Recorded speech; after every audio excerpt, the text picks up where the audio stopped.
Berikutnya yang akan kita bahas adalah tadi, di, apa namanya,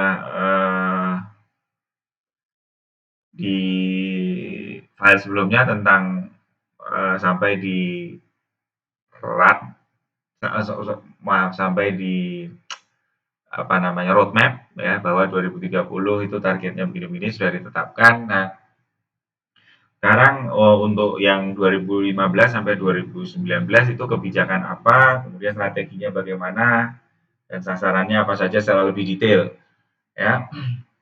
Nah, untuk kebijakannya, kalau tadi di awal kita di file sebelumnya yang di awal Kementerian Kesehatan punya kebijakan arah kesehatan di mana dia ada intervensi faktor risiko, kemudian penguatan primer ya, penguatan primer, intervensi faktor risiko sama peningkatan peran serta stakeholders ya. Nah ini kalau di kebijakan untuk pelayanan Gilut itu adalah pada 2015 sampai 2019 itu terwujudnya pelayanan kesehatan gigi dan mulut yang bermutu. Ya, diharapkan pelayanan kesehatan gigi dan mulut bermutu dan terwujudnya masyarakat yang peduli pelayanan kesehatan gigi dan mulut. Ya, jadi kualitas ya kesehatan gigi dan mulut yang bermutu dan masyarakat sadar ya masyarakat yang peduli atau pemberdayaan masyarakat ini kebijakannya yang bersifat umum untuk pelayanan Gilut. Strateginya bagaimana untuk apa namanya mencapai hal-hal yang diinginkan di 2015 sampai 19 yaitu yang pertama meningkatkan upaya promotif preventif ya dengan mendorong swadaya atau kemandirian masyarakat. Jadi fokusnya itu strateginya adalah dengan promotif preventif. Kemudian yang kedua meningkatkan aksesibilitas terhadap pelayanan kesehatan gigi dan mulut yang berkualitas. Tes promotif preventif, kemudian menjamin aksesibilitas. Yang ketiga, meningkatkan kualitas pelayanan kesehatan gigi dan mulut. Bagaimana meningkatkan mutu pelayanan kesehatan gigi dan mulut. Yang keempat, sebenarnya ada satu lagi strateginya itu adalah peran serta stakeholders. Yang meningkatkan peran serta stakeholders. Nanti kita akan lihat di belakang ya. Sasarannya apa? Nah, upaya pelayanan kesehatan gigi dan mulut ini rencana strategisnya itu di sasaran kelompok adalah anak prasekolah, anak usia sekolah, dewasa, ibu hamil dan lanjut usia. Nah, jadi untuk apa namanya sasaran pelayanan kesehatan gigi dan mulut yang dimasukkan dalam kebijakan ini adalah mulai dari anak PAUD sampai lanjut usia. Ya, ini termasuk bagian dari life cycle. Ya, life cycle bahkan ini sesungguhnya sekarang malah sudah dimulai dari fase hidup yang paling awal di dalam janin ya. Itu juga sudah dimulai ada contohnya di apa namanya pemeriksaan kesehatan gigi dan mulut untuk ibu hamil itu sudah ada. Kemudian sasaran fasilitasnya. Sasaran fasilitasnya adalah sekolah, usaha kesehatan berbasis masyarakat atau UKBM ya, atau UKGMD ya, dulu. Kemudian puskesmas, klinik dan rumah sakit. Jadi strategi ini siapa yang harus menjalankan? Yang menjalankan adalah ini. Oke, sekarang kita lihat detailnya dari strategi tadi. Yang pertama ya, meningkatkan upaya promotif dan preventif dalam pelayanan kesehatan gigi dan mulut. Ya, ini untuk mencapainya atau melaksanakan strategi ini harus dilakukan peningkatan kemandirian melalui peran serta masyarakat dalam pelihara diri dari janin sampai lansia atau continuum of care. Kemudian perlu ditingkatkan UKGS-nya atau usaha kesehatan gigi sekolah dan perlu ditingkatkan UKBM atau UKGMD. Ya.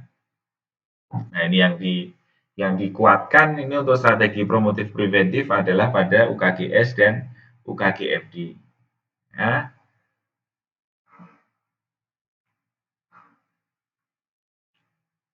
Ini strategi yang pertama. Strategi yang kedua itu meningkatkan aksesibilitas terhadap pelayanan kesehatan gigi dan mulut. Bagaimana caranya meningkatkan? Itu dengan menyediakan pelayanan kesehatan gigi dan mulut di fasilitas pelayanan kesehatan tingkat pertama. Artinya eh, ujung tombak pelayanan kesehatan di seluruh Indonesia itu yang harus ada dan ada di seluruh kecamatan adalah puskesmas. Oleh karena itu, yang tentunya yang di tingkat primer ya, di seluruh puskesmas harus untuk meningkatkan pelayanan aksesibilitas harus ada sarana prasarana untuk pelayanan kesehatan gigi dan mulut dan ada SDM-nya. Ya, ini menjadi salah satu strategi fokus untuk peningkatan aksesibilitas. Kemudian yang kedua, optimalisasi fasilitas pelayanan kesehatan tingkat lanjut dalam pelayanan kesehatan gigi dan mulut. Nah, selain diperkuat di primernya, diperkuat juga di sekundernya. Kan tadi kita lihat di grafik di awal tadi di video sebelumnya, di rumah sakit itu ternyata dokter gigi spesialisnya masih sangat rendah. Padahal ini adalah untuk pelayanan kesehatan tingkat lanjut di rumah sakit, sehingga perlu dioptimalkan fasilitasnya dan dioptimalkan juga SDM-nya, penyediaan dokter gigi spesialis, jadi primer dan sekunder. Kemudian meningkatkan kualitas pelayanan kesehatan gigi dan mulut. Nah ini meningkatkan kualitas itu yang pertama adalah dengan tersedianya sarana dan prasarana sesuai standar. Jadi tadi yang saya bicarakan, saya pernah melakukan survei tentang kelengkapan alat dan bahan dan instrumen kesehatan gigi dan mulut di puskesmas di Indonesia, ya itu tadi ada yang ada barangnya tapi tidak bisa digunakan, ada yang tidak ada memang barangnya memang tidak ada gitu. Ada yang tadi ada barangnya tidak bisa digunakan, kenapa? Karena tidak didukung oleh jaringan listrik, tidak didukung oleh prasarana yang lain, tidak ada teknisinya, tidak ada maintenance yang bisa merawat peralatan tersebut, tidak ada pelatihan untuk tenaga lokal untuk bisa memakai atau mungkin memelihara. Nah ini jadi dan ada juga yang ada tapi kualitasnya tidak memenuhi syarat ya. Nah ini makanya harus diperbaiki. Kemudian tersedianya tenaga kesehatan gigi dan mulut yang berkompeten dan berbudaya kinerja, ini sudah kita bahas sebelumnya. Dan optimalisasi pelayanan kesehatan gigi dan mulut melalui UKM dan UKP di fasilitas pelayanan kesehatan. Ya. Ya, ini dalam satu rangkaian di puskesmas. Kemudian berikutnya strategi yang keempat itu adalah meningkatkan peran serta stakeholders atau pemangku kepentingan terkait pelayanan kesehatan gigi dan mulut. Ya, nah ini memerlukan yang pertama, kalau kita mau me, merangkul peran stakeholders, maka diperlukan adalah regulasi.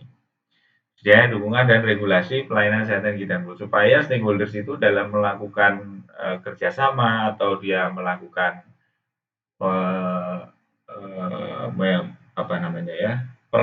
berperan serta itu ada payung hukumnya, ada payung kebijakannya. Kemudian sistem kolaborasi peningkatan kompetensi tenaga kesehatan gigi dan mulut. Nah ini jejaring dengan stakeholders yang lain untuk peningkatan kemampuan apakah itu terapis gigi dan mulut, apakah itu dokter gigi ya dengan pelatihan atau mungkin dengan apa namanya eh,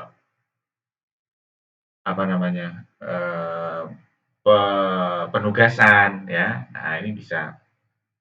Kemudian terwujudnya kemitraan yang berdaya guna tinggi. Nah, kemitraan dengan stakeholders. Contohnya Bulan Kesehatan Gigi Nasional. Nah, itu adalah peran stakeholders dalam hari ini perusahaan alat kesehatan gigi, bukan alat kesehatan gigi ya, perusahaan ya taruhlah pasta gigi yang kemudian dia bermitra dengan profesi dokter gigi untuk melakukan pelayanan kesehatan gigi dengan sekaligus memberikan promotif dan preventif. Nah, apakah ini boleh dilakukan? Ya boleh-boleh saja, ya tidak ada masalah karena ini peningkatan peran serta dari pemangku kepentingan untuk meningkatkan derajat kesehatan. Apa efek positifnya? Efek positifnya adalah bahwa masyarakat semakin sadar akan kesehatan gigi dan mulutnya. Kemudian mereka mengetahui apa yang akan dilakukan oleh tenaga kesehatan gigi. Kemudian di sisi yang lain dari perusahaan tentunya Melakukan kegiatan seperti ini bisa menjadi salah satu media promosi yang sangat efektif untuk produk yang dia bawa ya. Jadi sama-sama menguntungkan. Itu yang diharapkan dalam kolaborasi kemitraan. Kemudian tersedianya dana pelayanan kesehatan gigi dan mulut yang proporsional untuk UKM maupun UKP. Nah, ini kewajiban pemerintah ya untuk menyediakan juga dana pelaksanaan UKM dan UKP. Nah, apabila itu tadi kita apa namanya tabulasi, maka ini akan lebih mudah kita memahaminya bahwa kita mempunyai arah kebijakan, punya strategi dan rencana aksinya ya, atau rencana aksi nasionalnya. Arah kebijakannya ada dua ya, masyarakatnya peduli, aware, dan terwujudnya pelayanan kesehatan yang paripurna atau bermutu ya. Nah, strateginya apa tadi ada 4 ya, strateginya promotif preventif, kemudian meningkatkan akses, meningkatkan kualitas pelayanan, dan meningkatkan peran serta stakeholders. Nah, ini rencana aksinya yang tadi sudah kita bahas satu persatu. Nah, dari 2015 sampai 2019 ini ada roadmap-nya. Kalau tadi roadmap sampai 2030 secara garis besar.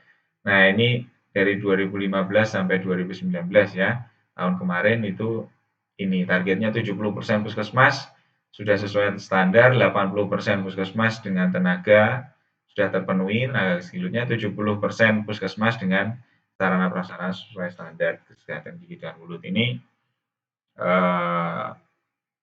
roadmap-nya untuk sampai tahun 2019.